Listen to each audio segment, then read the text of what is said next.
Let's take a look at how we can use various different techniques to automate processes, and this of course is all in the context of companies using an ERP system such as Blue Link ERP. We'll take a look at the use of exception reports, automated exception reports, to alert people to things that they need to know about when they need to know about them without having to wade through detailed reports and without having to remember to look at reports at certain times of the day, the week, the month, or even the year. We'll look at a couple of the options for using internal automation within the Blue Link ERP.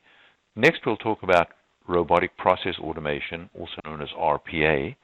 And finally, we'll take a look at the tools that, or at least some of the tools that potentially underpin the three above options. So the first topic being exception reports. What is an exception report? This is an example of an exception report in that it draws a manager or an employee's attention to things that are exceptions to an established rule, things that we want to investigate or be aware of or be able to take timely action on because they deviate from our expected or accepted rules, processes, or metrics.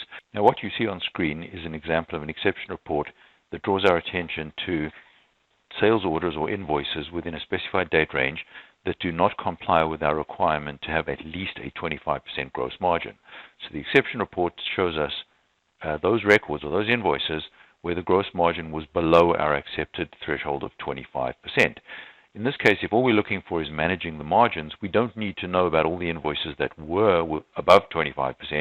We simply need to know which ones did not make the 25% margin, and this report will show us.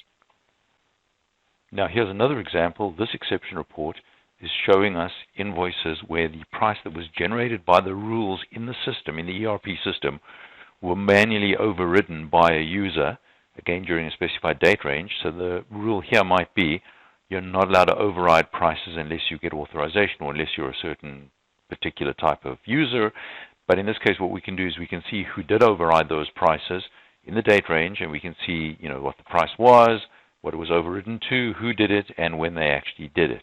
Now, as useful as these two exception reports and many other types of exception reports may be, they're only really useful, particularly as tools of automation, if you don't have to remember to go and look at them. I manually call these reports up onto the screen. But with the appropriate tools, including the one we used here, you have the ability to have these reports automatically generated and most likely delivered to you via email, although there are other methods of getting them as well. Now, the danger there, of course, is that you may end up getting like 20 or 30 reports a day as email, and it begins to look like spam and you don't look at them. So 2 tips for that. Number 1, don't request information in a more detailed fashion on a more regular basis than you actually need that information.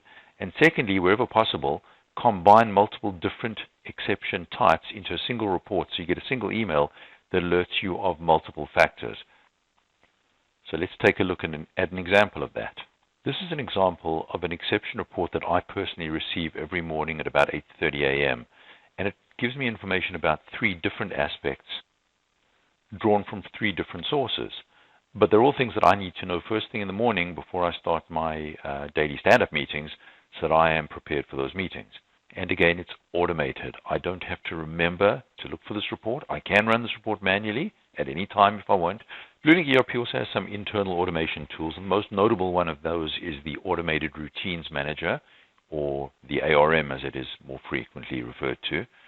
And this tool will allow us to do some fairly obvious things like automatically on a timely basis emailing shipping notifications or order confirmations to the appropriate people at the appropriate customers, or invoices, or even purchase orders to suppliers. But it also allows us to set rules that will manipulate data in order to streamline, for example, your picking, packing, and shipping operations, or potentially even your receivables collections. So the specific example I'm going to use is based on the sales order review screen that you see over here, where we have some orders that are tagged as web orders. They came off of a website, maybe it's a Shopify e-commerce site, for example, and they were automatically loaded into Blue Link. Now, what would typically happen in the absence of automation is a human being would have to look at the screen, look at these orders, make some kind of a decision, possibly by expanding to look at the items here, or even by double-clicking to open the order itself, and then determine, okay, is this order ready? Can I release it for picking? Does it need some other special handling or special treatment? And then either in the sales order screen itself or over here, manually flip, say go ahead, release that order for picking, and then do the next one. which, if you only have 3 orders, is not such a big deal. But if you have 30 or 300 orders that have come in off your website, yeah, it's a big deal and it's time consuming.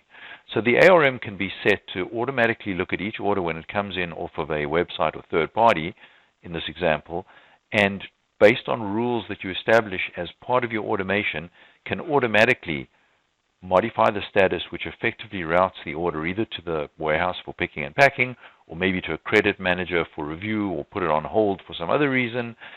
If there's a back order situation, maybe it'll automatically alert some purchasing team that there is a back order.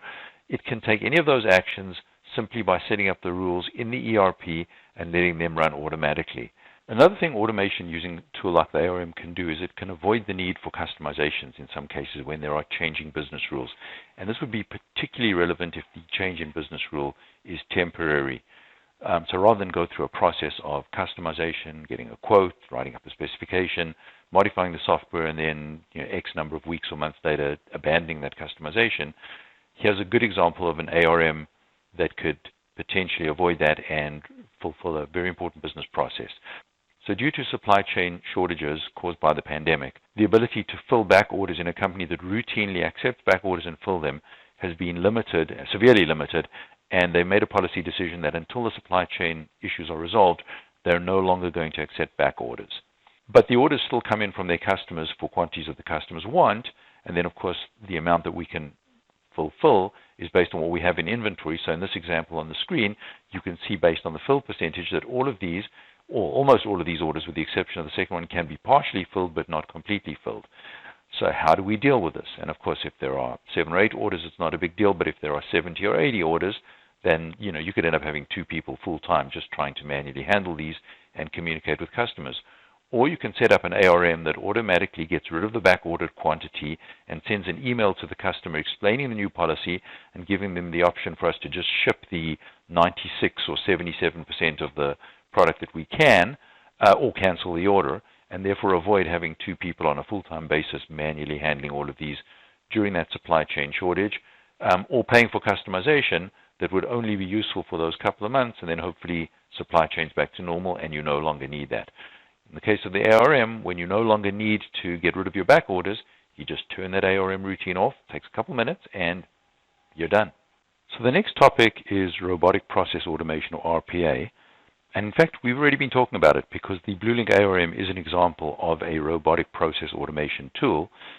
But I simply wanted to make you aware that there are many, many RPA or robotic process automation tools out there on the marketplace, available at different price levels, different costs, and different levels of functionality.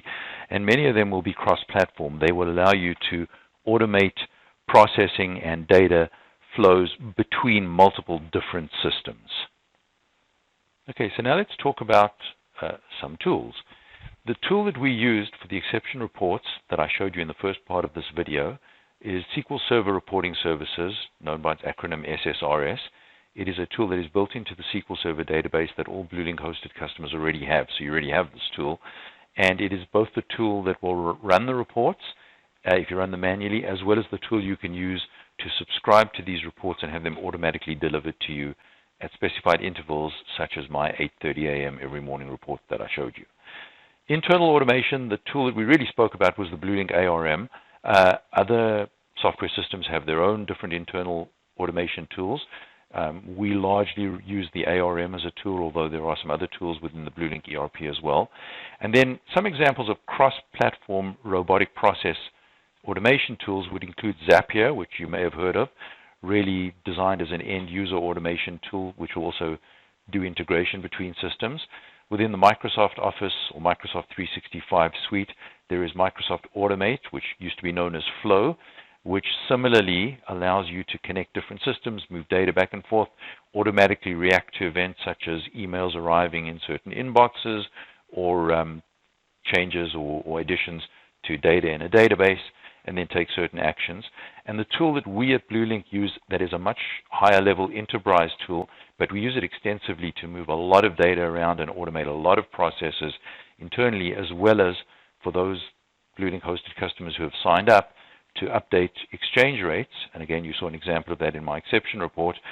We use this tool called Help Systems Automate.